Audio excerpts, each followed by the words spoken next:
A while back, I went to Starbucks with my coworker. It was a later day at the office, and my coworker Tavish and I were doing a project together, Tavish.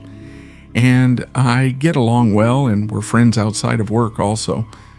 So on this particular evening, we had been working for quite some time. Both of us were really tired and wanted to go home, but we were almost done. We decided to take a short break from finishing work and get some coffee. There's a Starbucks that's literally a 2 or 3 minute walk from the office. So we both went downstairs and then walked over to the Starbucks outside.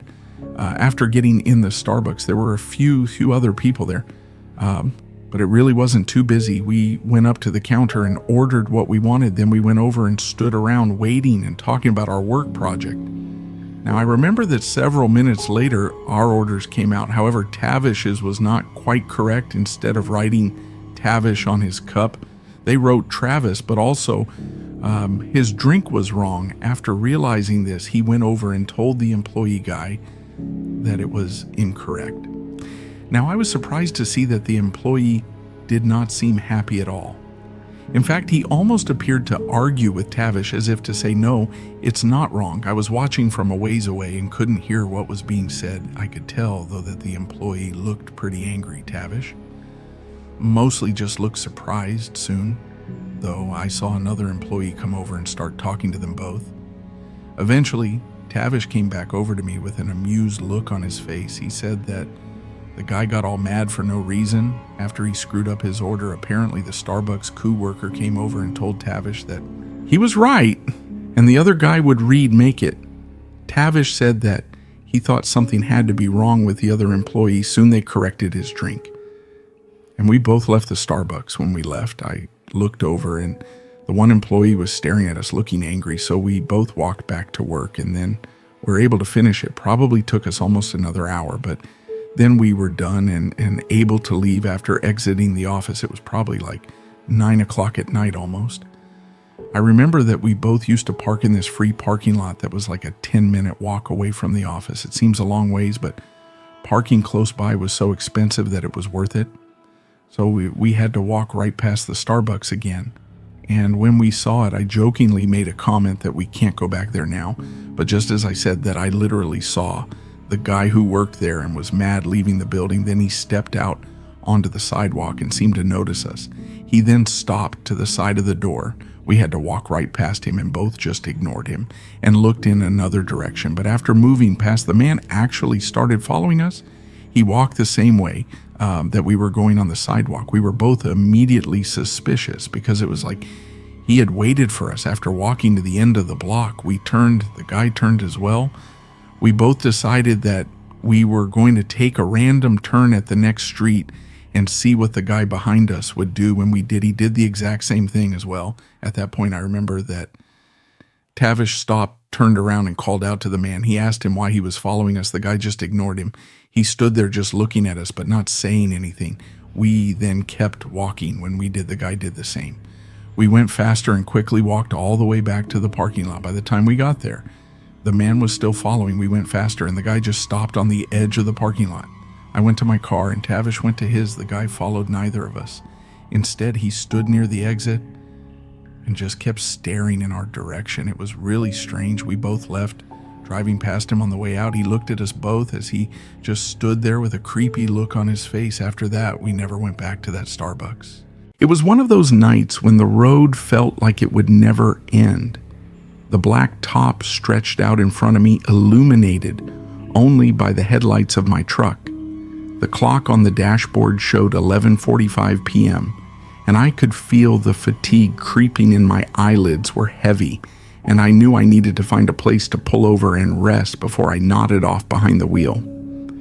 After another few miles, I saw a sign for a rest area up ahead. It wasn't a big one, just a small pull-off with a couple of picnic tables and a restroom, but it would do. I signaled, took the exit, and rolled into the rest area. As I pulled in, I noticed it was empty, not another car or truck in sight. The place was dead silent with only the faint hum of the truck's engine braking. The stillness. I found a spot near the edge of the lot away from the restroom building and turned off the engine. The headlights faded, leaving me in near total darkness. The only light came from a dim street lamp that barely reached my truck. I leaned back in my seat, adjusting it to a more comfortable position. The fatigue was heavy now, pulling me towards sleep. The quiet was almost soothing, and I let my eyes close, hoping to catch a few hours of rest before hitting the road again. But just as I was drifting off, I heard something. It was faint at first, so quiet I wasn't even sure I'd heard it at all. I opened my eyes and listened, straining to hear through the thick silence there. It was again a soft, almost whispering sound. It was too distant to make out what was being said, but it was there. I brushed it off as the wind, or maybe some animal rustling around in the bushes. I closed my eyes again, but the sound didn't go away. It seemed to be getting closer. Closer. Whispering was more distinct now, like someone muttering to themselves. My heartbeat picked up and a chill crept up my spine. I sat up wide awake now and peered out the windows. There was nothing to see, just the dark, empty parking lot and the shadowy outlines of the picnic tables.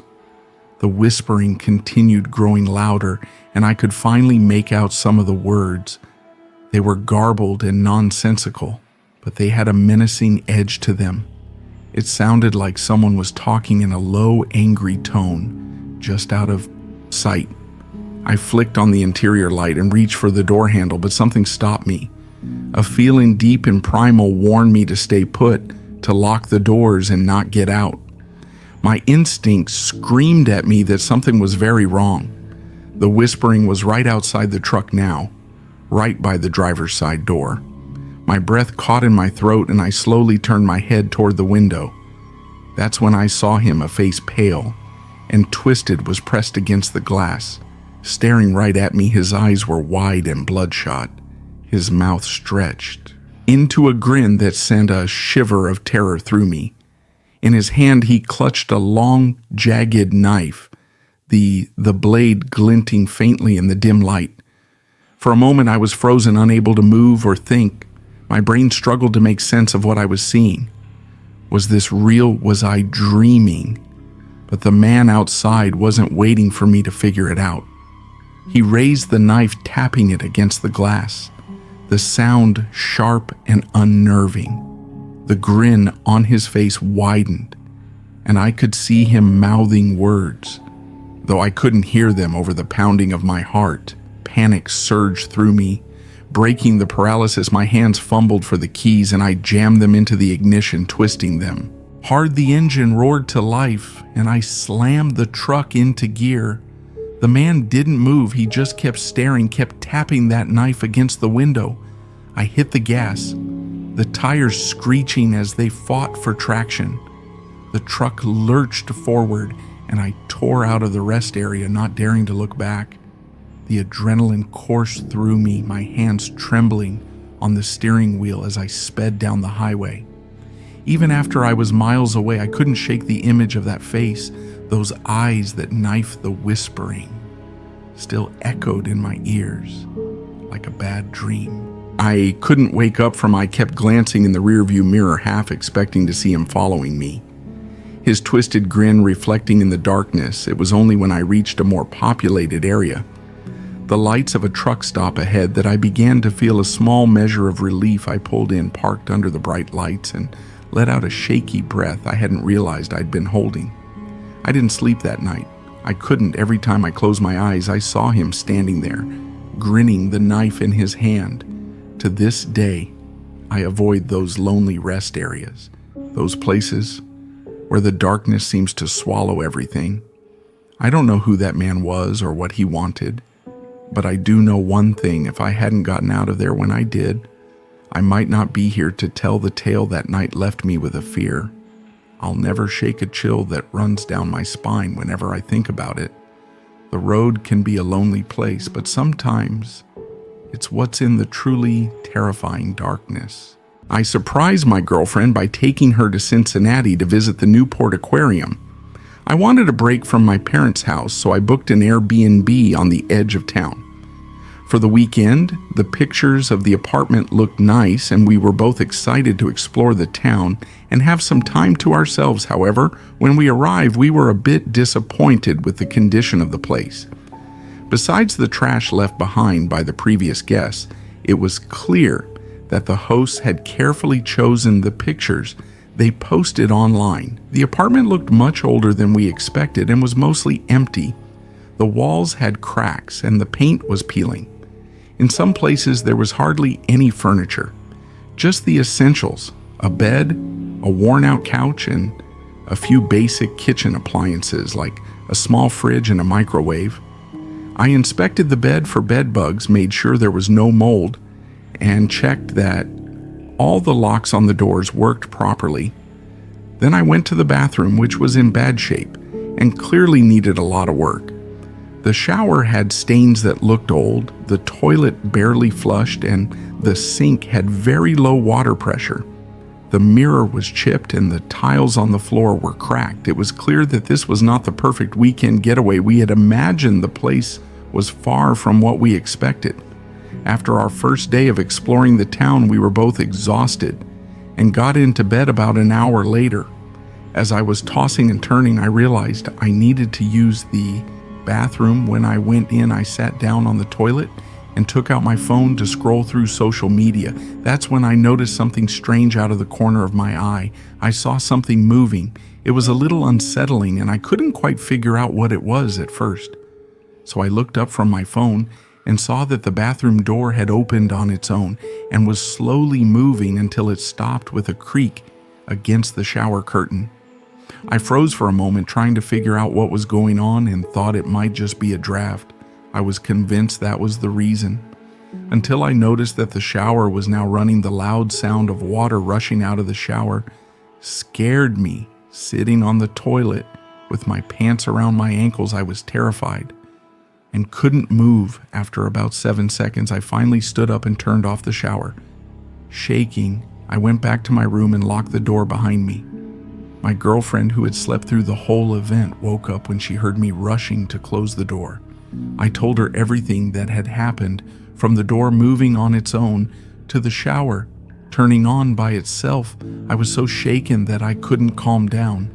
My mind was racing all night and I was too scared to sleep. I kept my eyes fixed on the door as if expecting something else to happen.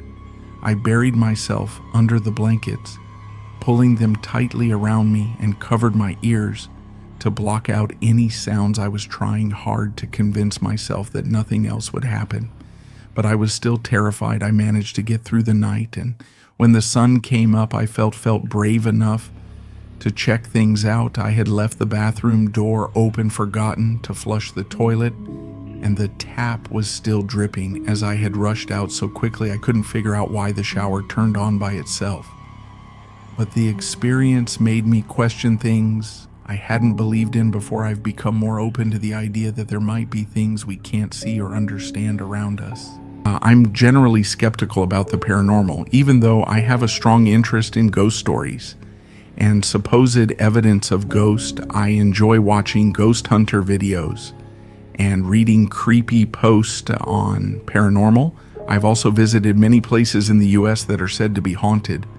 Some of the places I've been to include the Omni Parker House in Boston, which is famous for ghost sightings, the Molly Brown House in Denver, the Way House in San Diego, often called one of the most haunted houses in America, where people claim to hear unexplained noises, even though none of these places have ever given me any real evidence of ghosts.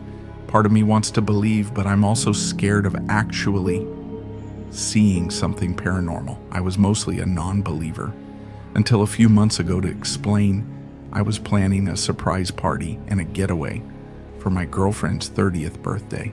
She had mentioned wanting to go skiing since it was January. So I planned everything months in advance and invited some of her closest friends to join us. I rented an Airbnb cabin that had enough space for 10 people. The cabin had a whole basement floor with 2 beds, one room on the first floor, and 3 rooms upstairs. The cabin was in a beautiful rural area in Tahoe, California, with lots of other cabins nearby. And along the street, there was plenty of other houses around us, and nothing seemed strange about the place.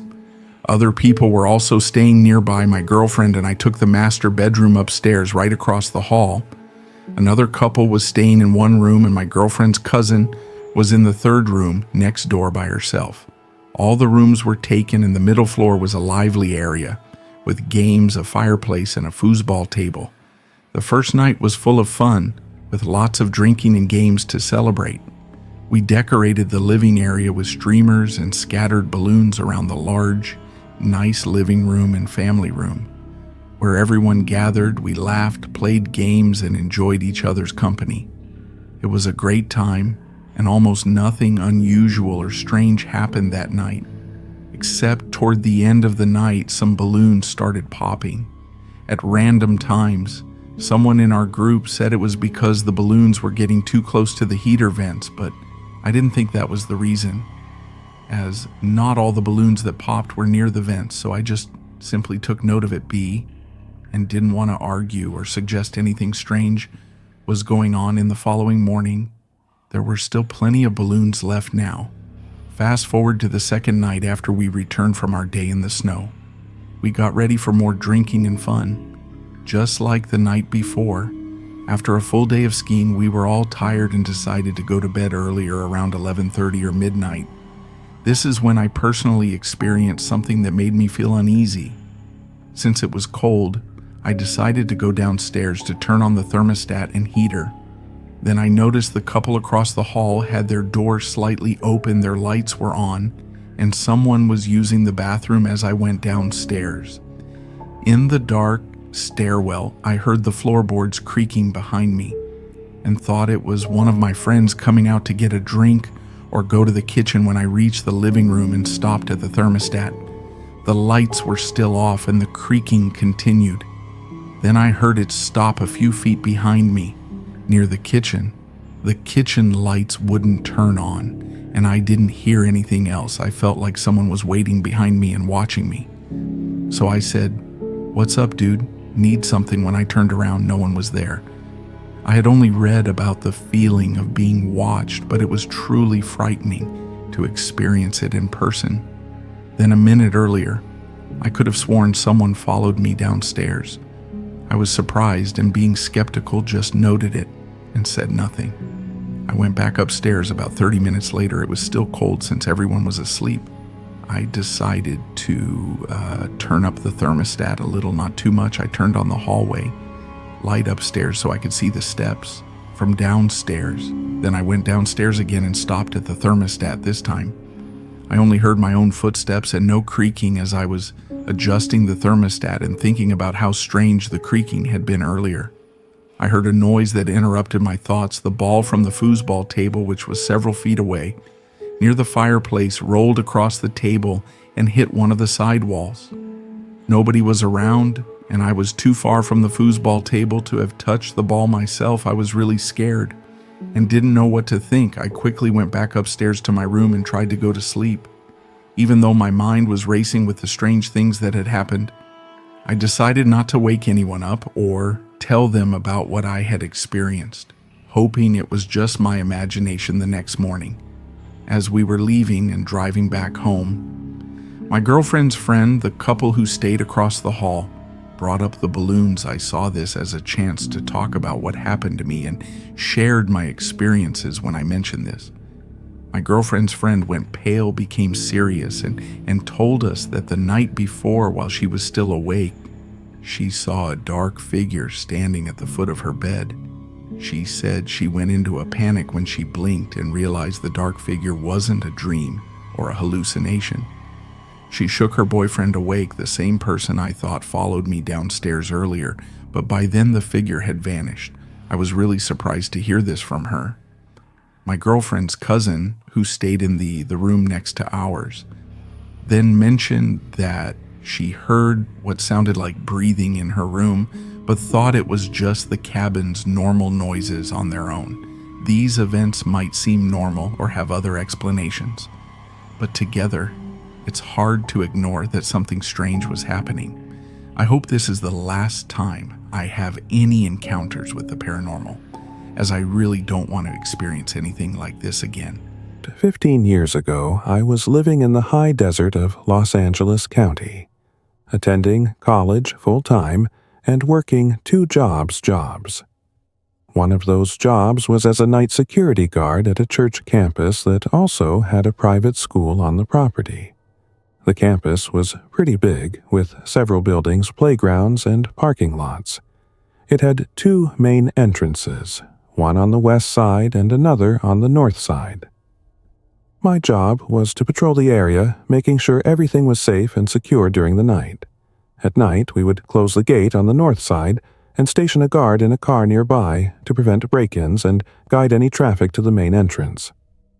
The north side of the property had a few old trailer buildings that the church had bought second-hand and converted into classrooms. These trailers were a bit run-down and often needed repairs. One of them in particular was always causing issues, whether it was strange noises, faulty lights, or doors that wouldn't stay locked. So this building became the main source of problems during my night shifts.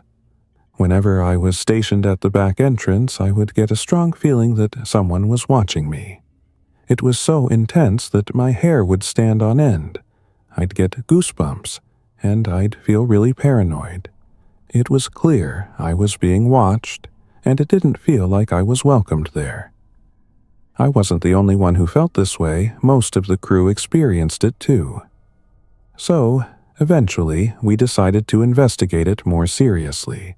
Whenever there was a new guy, we would assign him to the back entrance on his first night without telling him anything. And after a few hours, we'd drive by to see how he was doing, and he'd usually look nervous, or he would have moved the car. So it wasn't facing the building. Now, part of our job was to make sure all the doors of the buildings were locked, and if they weren't, we had to go inside to ensure no one was staying there. But this particular building was always strange. Like lights would turn on or flicker in the middle of the night, and inside chairs and desk would be slightly move around. Like desk would be crooked or chairs pulled out. Then one night when I was back there, I locked the building, but when I checked it later, the door was unlocked. Now, I had to go inside and see what was going on. The place felt creepy, especially at night, and I couldn't shake the feeling that something wasn't right by now. I was really scared, and I could tell whatever was in there was angry.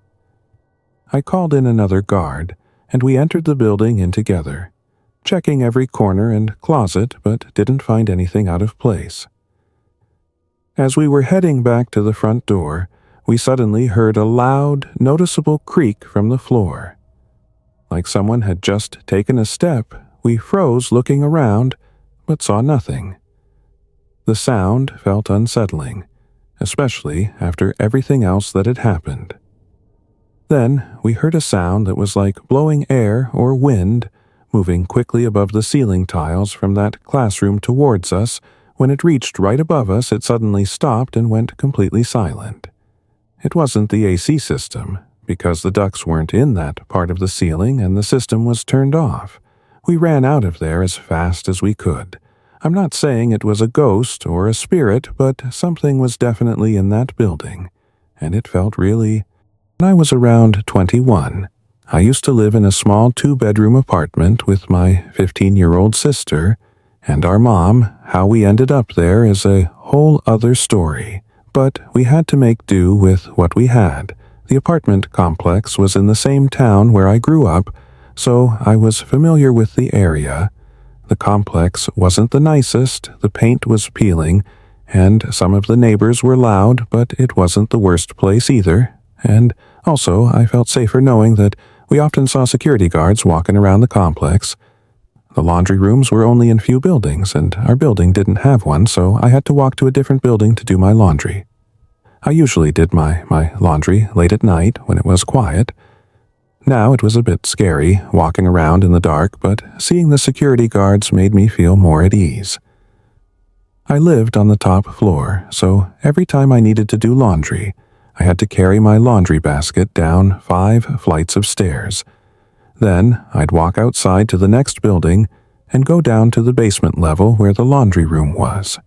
It wasn't easy, especially at night, but I got used to it then. One day I noticed a new security guard patrolling the area. He stood out because he was a big guy, probably around 63 and very muscular. If you need a better picture, he looked like a mixed version of Mr. Clean with a bald head and a tough noon's look. He didn't really talk to the residents or say hello, which made him seem a bit scary and intimidating. But I guess that was good for job. My friend lived in the same complex in a building behind mine. There was a small playground and a tennis court between the front buildings, like mine, and the back buildings where she lived one night around 10 p.m., my friend called me to say she went to do her laundry and saw the security guard hanging around the building. She needed to go now.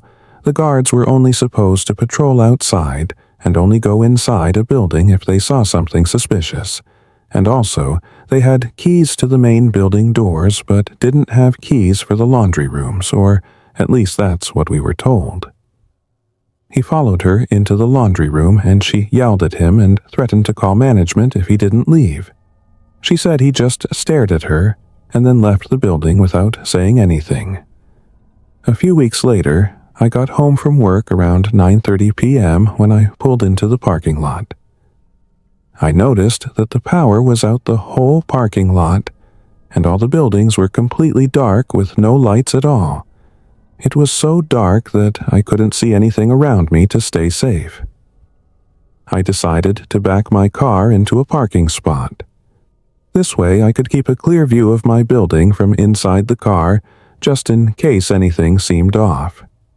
I was a bit unsure about getting out of the car as I had a few things with me, like bags of hair products I bought at work, some food, I picked up my water bottle, and my purse, and I knew it would take a few minutes to gather everything and lock up the car, and there was one man in particular looked very strung out and unpredictable.